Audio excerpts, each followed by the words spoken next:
안녕하세요. 나만의 개인 맞춤 법무사 김영윤 법무사입니다. 이번 시간에는 개인회생 진행 중에 한 가지 가끔 문제가 되는 사안인데요. 개인회생이라는 것은 내가 신청 후에 금지명령이라는 제도도 있고, 또 개시결정과 동시에 모든 강제집행이 금지 중지가 되는 효력이 있고요.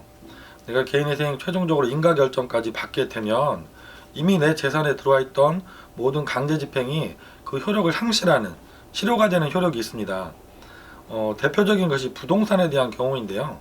그러면 이 모든 경우에 다 내가 인가결정을 받게 되면, 개인회생과 함께 인가결정을 받게 되면 내 재산에 들어와 있던 이 강제집행들이 실효가 돼서 내가 재산을 처분하는 것이 가능해지는지, 개인회생 인가결정 후 강제집행의 실효에 대해서 말씀을 드리려고 합니다.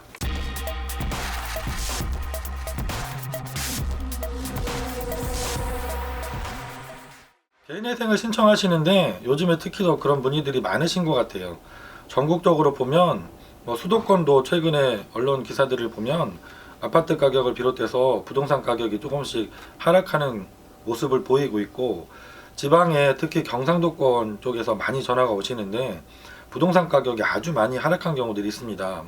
30% 40% 이렇게 떨어졌다고 전화 오시는 분들도 계시거든요. 그러다 보니까 내가 가능하면 개인회생 신청 전에 재산을, 아파트를 처분하고 임대차로 전환을 하신 후에 신청을 하면 더 요건에 좋은 면이 있어서 그렇게 하고 싶은데 처분이 안 되시는 분들이 많죠. 그러다 보니까 기존에 갖고 있던 부동산을 그대로 소유하신 채 절차를 진행해야만 하는 경우들도 있습니다.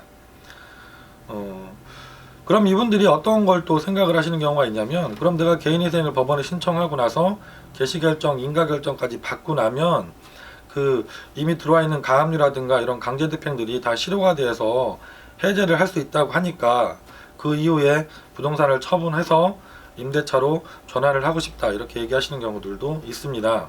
이게 법률상 가능합니다.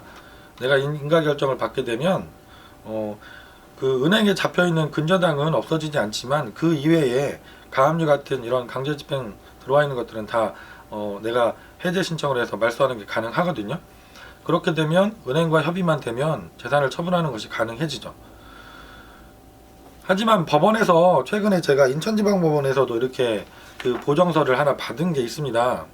이 내용을 보면 변제계획 인가결정으로 부동산에 관한 처분제한 등기가 말소가 된 후에 변제 계획을 채무자가 이행을 하지 않게 되면 채권자가 불이익을 크게 입을 수 있다.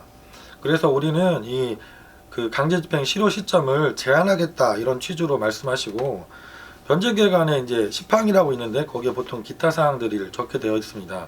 기본적으로 정형화되어 있는 변제계획 이외에 특별한 사항들을 적게 되어 있는데, 그 기타 사항에다가 이분 같은 경우는 내가 법원에 납부하기로 한 월 변제금을 20회까지 임치 완료했을 때, 그때 강제집행의 효력이 상실되는 것으로 이렇게 작성해달라라고 보정을 내셨습니다.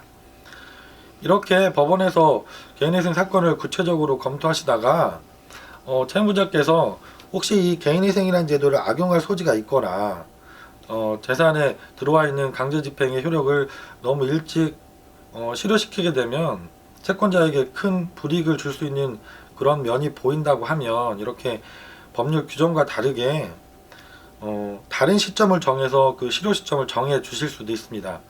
예를 들면 내가 3년을 변제를 하겠다면 그 3년 변제가 종료됐을 때, 그러니까 변제가 완료됐을 때, 아니면 변제 기간 중에 이분처럼 특정 시점을 정해서 그때까지 변제가 완료돼야만 강제집행의 효력을 실효시켜 주겠다, 이렇게 특별하게 제한을 두고 인가결정을 해주는 경우도 있습니다.